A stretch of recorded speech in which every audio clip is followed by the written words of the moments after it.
நீர்கொழும்பு சிறைச்சாலையில் நேற்று இடம்பெற்ற வன்முறை சம்பவங்கள் தொடர்பாக நீதி அமைச்சர் ஹர்ஷன நாணயக்கார சில அதிர்ச்சியூட்டும் தகவல்களை பாராளுமன்றத்தில் வெளியிட்டிருக்கின்றார். இன்று அவர் என்னென்ன தகவல்கள் எல்லாம் சொல்லியிருக்கின்றார் அது சம்பந்தமாக இந்த காணொலியில் விரிவாக விளக்கமாக பார்க்க இருக்கின்றோம். கோத்தாபய ராஜபக்சவுடன் சம்பந்தப்பட்ட ஒரு புகைப்படம் நீதிமன்றத்துக்கு ஒப்படைக்கப்பட்டிருக்கிறது. அதாவது கோத்தாபய ராஜபக்ச ஒரு பொய் என்று சொன்னவர், அது பொய் என்று சொல்லி நிரூபிக்கும் விதமாக இந்த புகைப்படத்தில் ஆதாரங்கள் உள்ளன என்று சொல்லப்படுகிறது. எனவே அது சம்பந்தமாகவும் பார்க்க இருக்கின்றோம். இளம் பெண் ஒருவர் மர்மமான முறையில் உயிரிழந்திருக்கின்றார், பல்கலைக்கழக மாணவி ஒருவர். எனவே அது குறித்தும் பார்க்க இருக்கின்றோம். இந்த செய்திகளுடன் மேலும் ஒரு சில செய்திகளும் தகவல்களும் இன்றைய காணொலியில் காத்திருக்கின்றன. அத்துடன் கருத்தோவிய பகுதியில் நீர்கொழும்பு சிறைச்சாலை சம்பவம் சம்பந்தப்பட்ட ஒரு கருத்தோவியம் இருக்கிறது. அதனையும் இந்த காணொலியில் பார்க்கலாம். தமிழடியான் சொந்தங்கள் அனைவருக்கும் வணக்கம். வாருங்கள் காணொலிக்குள் போகலாம்.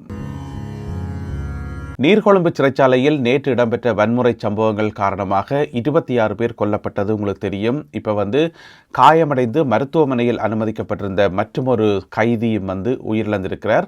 எனவே உயிரிழந்தவர்களுடைய எண்ணிக்கை 27ஆக அதிகரித்திருக்கிறது. அதாவது நேற்றைய சம்பவத்தில் மட்டும். நேற்று முன்தினம் பார்த்தீங்கன்னு சொன்னால் 2 பேர் உயிரிழந்திருந்தார்கள்.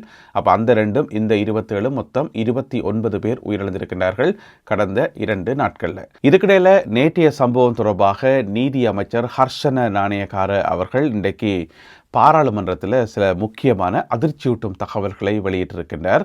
என்ன எல்லாம் சொல்லியிருக்காருன்னு சொல்லி பார்க்கலாம். முதல்ல உங்களுக்கு தெரியும், ஞாயிற்றுக்கிழமை கலவரம் நடந்தது. அதில் 2 பேர் உயிரிழந்தது. பிறகு அவர்களை அடக்கிறதுக்கு பாடுபட வேண்டியிருந்தது. கிட்டத்தட்ட நள்ளிரவாயிட்டது. திங்கக்கிழமை விடிய போது அது வரைக்கும் சில பிரச்சனைகள் இருந்து இப்போ ஒரு மாதிரியெல்லாம் அடக்கி எல்லாரும் போய் நித்தில கொள்ளுங்கன்னு சொல்லி எல்லாரையும் அனுப்பி போட்டு சத்தப்படாமல் இருந்தால் நேற்று விடிய திங்கக்கிழமை.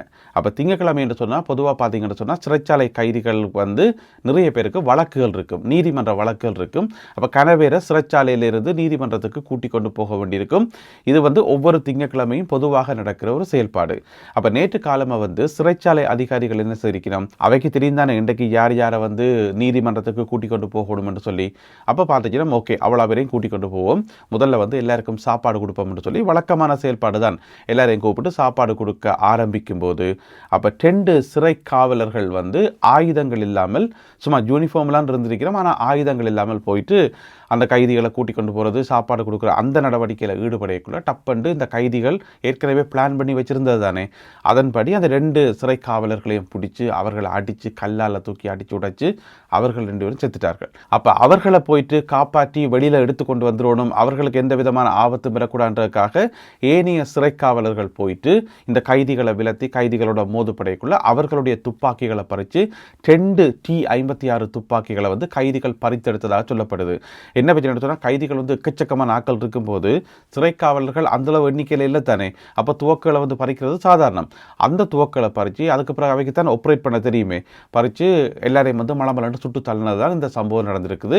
அதுக்கு பிறகு வெளியில் இருந்த STF மற்றது ஏனைய போலீஸ் பிரிவுகள் இராணுவ பிரிவு எல்லாம் உள்ளுக்க போய் சரமாரியாக சுட்டு தான் இந்த ஏனைய கைதிகள் உயிரிழக்க வேண்டி வந்தது. இதுதான் நேற்று நடந்த சம்பவம். இதுக்கிடையில் இன்னும் ஒரு சம்பவம் என்னென்னு சொன்னால், முந்த நாள் வன்முறை நடந்ததாரு ஞாயிற்றுக்கிழமை.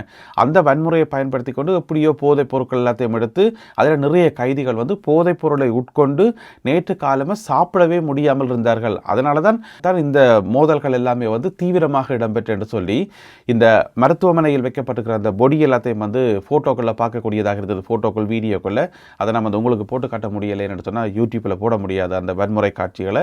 அதில் பார்த்தாலே விளங்குது எல்லாருமே இந்த குடுக்காரர் தான், முழுக்க குடுக்காரர் தான். ஒரு தரம் சாதாரண ஆக்கள் இல்லை, செத்தாக்கள் முழு பேரும் அந்த குரூப் தான். எனவே ஒன்றுமே செய்ய முடியாது. காலமேலேயே போதைப் பொருளை பாவிச்சுட்டு ரெடியாக இருந்திருக்கணும், சிறை காவலர்கள் வரும்போது தாக்குவோம் என்று சொல்லி. இதில் நாங்கள் தெரிஞ்சு கொள்ள வேண்டிய இன்னும் ஒரு முக்கியமான விஷயம் என்னென்னு சொன்னால், இந்த நீர்கொழும்பு சிறைச்சாலை இருக்குத்தானே, அதில் இந்த சாதாரணமான சின்ன சின்ன குற்றங்களை செய்த குற்றஞ்சாட்டப்பட்டவர்கள், சந்தேகத்தில் பிடிக்கப்பட்டவர்கள் என்று சொல்லி சின்ன சின்ன கிரைம்ஸோட சம்பந்தப்பட்டவர்கள் நிறைய பேர் இருக்கிறார்கள். இது முதலாவது. அடுத்தது வெளிநாட்டு குற்றவாளிகள் என்று சொல்லி வெளிநாடுகளிலிருந்து பிடிபட்டார்கள். கொழும்பு கட்டுநாயக்கா விமான நிலையத்தில் பிடிபடுற பெரும்பாலான ஆட்கள் வந்து அங்கே தான் தடுத்து வைக்கப்பட்டிருக்கிறார்கள். எனவே அவர்கள் ஒரு தடவை வந்து இதில் காயப்படவோ சாகவோ அவர்களுக்கு எந்த விதமான பிரச்சனையுமே இல்லை. அவர்கள் இதுக்குள்ள ஈடுபடவும் இல்லை. இதில் சம்பந்தப்பட்ட முழுக்களுமே வந்து இந்த பாதாள உலக கும்பலும் இந்த போதைப் பொருள் கடத்தல் மாஃபியாக்களும் தான். எனவே இங்கால ஒரு கருத்தொன்று சொல்லப்படுது, சிறைச்சாலையில் வந்து பாதுகாப்பில்லை, சிறைச்சாலையில் வந்து அளவுக்கு அதிகமான ஆட்கள் இருக்கிறதான் காரணம் என்று சொல்லி இப்போ உதயகம்மன் பிள்ளை எல்லாம் சொல்கிறது தானே.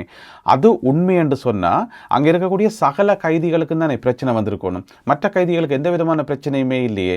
ஏன்னு சொன்னால் நேற்று வன்முறை வெடிச்சா பிறகு எல்லார் மத்தியிலும் கேட்கப்பட்டது இந்த வெளிநாட்டு கைதிகளுக்கு ஏதாவது பிரச்சனையான்னு சொல்லி. மிக முக்கியமாக இங்கே லண்டனை சேர்ந்த 19 வயதுடைய ஒரு மாணவி தாய்லாந்தில் இருந்து இலங்கைக்கு போய்க்குள்ள போதைப் பொருள் இருந்து சொல்லி கைது செய்யப்பட்டு நீர்கொழும்பு சிறைச்சாலையில் தான் தடுத்து வைக்கப்பட்டிருக்கிறார். அவாக்கு ஏதாவது நடந்துட்டோன்னு சொல்லி எல்லாம் இங்கே பிரித்தானிய ஊடகங்கள் எல்லாம் கேள்விகள் கேட்கப்பட்டது. ஆனால் எந்த விதமான பிரச்சனையுமே இல்லை, அவர்கள் எல்லோருமே வந்து பாதுகாப்பாக இருக்கிறார்கள் என்று சொல்லி பிறகு அறிவிக்கப்பட்டது. எனவே நேற்றைய சம்பவத்தில் வந்து பாதிக்கப்பட்டாக்கள், காயப்பட்டாக்கள், செத்தாக்கள் எல்லாருமே வந்து இந்த குரூப் தான், இந்த பாதாள உலக குரூப் தான் என்றது. எனவே வெளியில் இருக்கும்போது ஒரு தவறு செய்கிறாக்கள் சிறைக்குள்ளே போய் ஒரு 2-3 நாள்லேயே வந்து நிறைய பேர் திருந்துறவே. அந்த சிறைச்சாலை அவ்வளோ கொடூரமாக இருக்கும். அங்கே போயிட்டு ஒரு அறைக்குள்ளே அடைஞ்சொன்று இருக்கணும். தெரிஞ்சான வெளியில் இருக்கிற வசதிகள் சிறைக்குள் இருக்காது. அப்போ அங்கே போனோடனே ஒரு மனமாற்றம் வந்து நிறைய பேர் திருந்துறது. அப்போ அப்படி திருந்துறாக்கள் வந்து தப்பி இருந்திருக்கணும். ஆனால் அங்கே போயும் திருந்தாமல் அங்கே போய் போதைப் பொருள் பாவிக்கிறது, கூரைக்கு மேலே ஆர்ப்பாட்டம் பண்ணுறது, ஆயுதங்களை கையாளுறாக்கள்லாம் நேற்று வந்து உயிரிழந்தாக்கள். எனவே இது கொண்டுமே செய்ய முடியாது. இதுக்கிடையில் இன்றைக்கு வந்து ஒரு ஊடக சந்திப்பு நடக்கும்போது, அதாவது அமைச்சரவை முடிவுகளை அறிவிக்கின்ற ஊடக சந்திப்பில் வந்து சுகாதார அமைச்சரும் ஊடக அமைச்சருமாகிய டாக்டர் நலிந்த ஜெயதிச அவர்கள் வந்து அமைச்சரவை முடிவுகளை வந்து அறிவித்துக் கொண்டிருந்தார். அதன் போது ஊடகவியலாளர்கள் வந்து ஒரு கேள்வி கேட்டார்கள், இந்த சிறைச்சாலையில் வந்து இப்படி ஒரு வன்முறை நடக்க போது என்ற தகவல் வந்து முன்கூட்டியே உங்களுக்கு தெரியுமான்னு சொல்லி. அதற்கு வந்து அமைச்சர் சொல்லிக்கார், இல்லை அப்படியான எந்த ஒரு தகவலும் எங்களுக்கு கிடைக்கல, முன்கூட்டியே எந்த ஒரு தகவலும் கிடைக்கல என்று சொல்லி சிறைச்சாலை ஆணையாளர் நாயகமும் அதனை உறுதிப்படுத்தி இருக்கின்றார். இதுக்கிடையில் வந்து இன்னும் ஒரு நடவடிக்கை ஒன்று எடுக்கப்பட்டிருக்கிறது. நாடு முழுவதும் இருக்கக்கூடிய சகல சிறைச்சாலைகளினுடைய ஆணையாளர்கள் இருப்பார்கள் தானே, சிறைச்சாலைக்கு பொறுப்பாக, அவர்களுக்கான ஒரு அவசரமான பொதுக்கூட்டம் நாளை நடைபெற இருக்கிறது. நாளை புதன்கிழமை காலை 7:30 மணிக்கு எல்லோரையும் வந்து மீட்டிங்கு வர சொல்லி அழைக்கப்பட்டிருக்கிறார்கள். முக்கியமான சில முடிவுகள் எடுக்கப்பட்டிருப்பதாக சொல்லப்படுகிறது. அவை என்ன என்பதை பொறுத்திருந்து பார்ப்போம். கோத்தாபய ராஜபக்சவுடன் சம்பந்தப்பட்ட ஒரு புகைப்படம் நீதிமன்றத்துக்கு சமர்ப்பிக்கப்பட்டிருக்கிறது சட்டமா அதிபர் திணைக்களத்தால். என்ன கேஸ்ன்னு கேட்டிங்கன்னு சொன்னால், கோத்தாபய ராஜபக்ச மேன்முறையீட்டு நீதிமன்றம் இருக்குத்தானே, அப்பீல் கோர்ட், அதில் வந்து ஒரு வழக்கு ஒன்று போட்டவர், ஒரு ரிட் மனு ஒன்று போட்டவர். என்னென்னு சொன்னால், இந்த மாதிரி என்ன கைது செய்ய போயினோம், கைது செய்கிறதுக்கான வேலைகள் நடக்கிறதாக நான் கேள்விப்படுறேன், அதுவும் ஈசர் குண்டு தாக்குதல் சம்பந்தமாக ஆசாத் மௌலானா அவர் கொடுத்த வாக்குமூலத்தின் அடிப்படையில் நான் வந்து கைது செய்கிறதுக்கான பிளான் வந்து நடந்து ஒன்று இருக்குது. எனக்கும் ஈசர் குண்டு தாக்குதலுக்கும் ஒரு சம்பந்தமும் கிடையாது. அதுபோக இந்த ஆசாத் மௌலானான்னு சொல்கிறீங்களே, அவர் ஆரண்டே எனக்கு தெரியாது, அப்படி ஒரு ஆளை நான் கண்ணால் கண்டதும் கிடையாது, எனவே என்ன கைது செய்ய வேண்டாம் என்று சொல்லி அப்பீல் கோர்ட்டில் போயிட்டு ஒரு வழக்கு கொண்டு போட்டவர் கோத்தாபய ராஜபக்ச. அப்போ அதுதான் நேற்று விசாரணைக்கு எடுத்துக்கொள்ளப்பட்டது. அப்போ கோத்தாபய ராஜபக்ச என்ன சொல்லி வச்சுக்கார், எனக்கு ஆசாத் மௌலானா என்று சொல்லி ஒரு ஆளை தெரியவே தெரியாது, அவர் சொன்ன கதையை கேட்டு என்ன கைது செய்தது எந்த வகையில் நியாயம் என்று தான் கேட்டவர். அதுக்கு வந்து சட்டமா அதிபர் திணைக்களம் சார்பாக ஒரு புகைப்படம் வந்து நீதிபதிகள்கிட்ட கொடுக்கப்பட்டது. அதில் பார்த்தீங்கன்னு சொன்னால், கோத்தாபய ராஜபக்சவினுடைய வீடு இருக்குது தானே, மிரிகான என்ற இடத்துல இருக்கக்கூடிய கோத்தாபய ராஜபக்சவினுடைய வீட்டில் வந்து கோத்தாபய ராஜபக்சவும் இனிய பாரதி இருக்கார் தானே, கைது செய்யப்பட்டு விளக்கமறியலில் வைக்கப்பட்டிருக்கார், அவரும் ஆசாத் மௌலானாவும் நிற்கணும். அதாவது கோத்தாபய ராஜபக்சவினுடைய வீட்டை போயிட்டே இவர்கள் சந்தித்திருக்கின்றார்கள். அப்போ சொல்லலாமா எனக்கு ஆசாத் மௌலானாவை தெரியான்னு சொல்லி? சொல்ல முடியாது தானே. இப்போ ஜனாதிபதியாக ஒரு ஆள் இருக்கும்போது பொது வழியில் ஒரு ஆளை கண்டுட்டு சும்மா செல்ஃபி எடுக்கிறது, ஃபோட்டோ எடுக்கிறது, பொது நிகழ்ச்சியில் கலந்து கொள்ளைக்குள்ள வந்து எடுக்கிற ஃபோட்டோக்களை வந்து நாங்கள் ஒரு கேட்டகரியில் வந்து சேர்க்க முடியாது. என்னென்னு சொன்னால், அது ஒரு ஜனாதிபதியோட அல்லது ஒரு முக்கியமான அரசியல் தலைவரோட ஃபோட்டோக்கள் எடுத்துக்கொள்ள பொதுமக்கள் விரும்புகிறது சாதாரண விஷயம், அது வேறு கேட்டகரி. ஆனால் இது அவருடைய வீட்டை போயிட்டு, என்ன கோத்தாபய ராஜபக்சவனுடைய வீட்டில் எல்லாரும் போக முடியுமா? நினைச்ச ஒன்று இல்லைத்தானே. இனிய பாரதி போயிருக்கார், போகைக்குள்ளே வந்து இவரும் போயிருக்கார், ஆசாத் மௌலானாவும் போயிருக்கார்.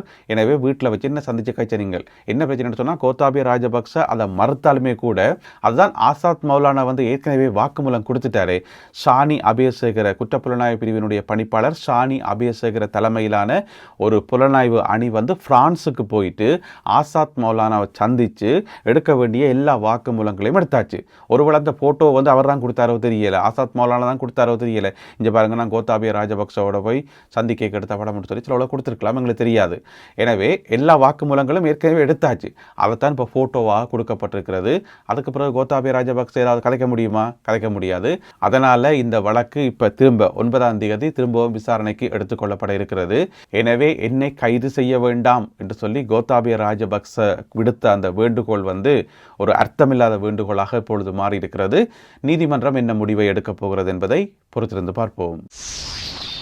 இளம் பல்கலைக்கழக மாணவி ஒருவர் மர்மமான முறையில் உயிரிழந்த சம்பவம் அதிர்ச்சியை உருவாக்கியிருக்கிறது. இப்போ நீங்கள் படத்தில் பார்க்குற இந்த மாணவி தான். இவா வந்து 26 வயசாம், தனியார் பல்கலைக்கழகம் ஒன்றினுடைய சட்ட மாணவி என்று சொல்லப்படுகிறது. இவா வந்து என்ன செய்கிறான்னு சொன்னால், பாணந்துறை வடக்கு பகுதியில் ஒரு வீட்டில் வந்து ஒரு வாடகை வீட்டில் வந்து தனியாக வசித்து வந்திருக்கிறா. அப்போ யூனிவர்சிட்டிக்கு போகிறது வாரது. அதுக்கு பிறகு ஒரு லோயர் ஒரு ஆளுக்கு வந்து உதவியாளராக பார்ட் டைமாக வந்து வேலை செய்கிறார். என்னென்னு சொன்னால் ப்ராக்டிஸ் பண்ண தானே வேணும் என்னோட லோயர் ஆவாரத்துக்கு. அப்போ அப்படி இருக்கும்போது நேற்று பார்த்தீங்கன்னு சொன்னால் திடீரென்று இவாவினுடைய உடல் வந்து அவாவினுடைய வீட்டில் வந்து மர்மமான முறையில் மீட்கப்பட்டிருக்கிறது. என்ன நடந்ததுன்னு தெரியலை. இது வந்து தன்னுடைய உயிரை வந்து தானே மாச்சாவா அல்லது வேறு ஏதாவது சம்பவமா என்கின்ற கோணத்தில் வந்து விசாரணைகள் முன்னெடுக்கப்பட்டு வருகின்றன. நதுனி சஹசிரி குரே என அழைக்கப்படுகின்ற இந்த சட்ட மாணவிதான் சடலமாக மீட்கப்பட்டுள்ளார்.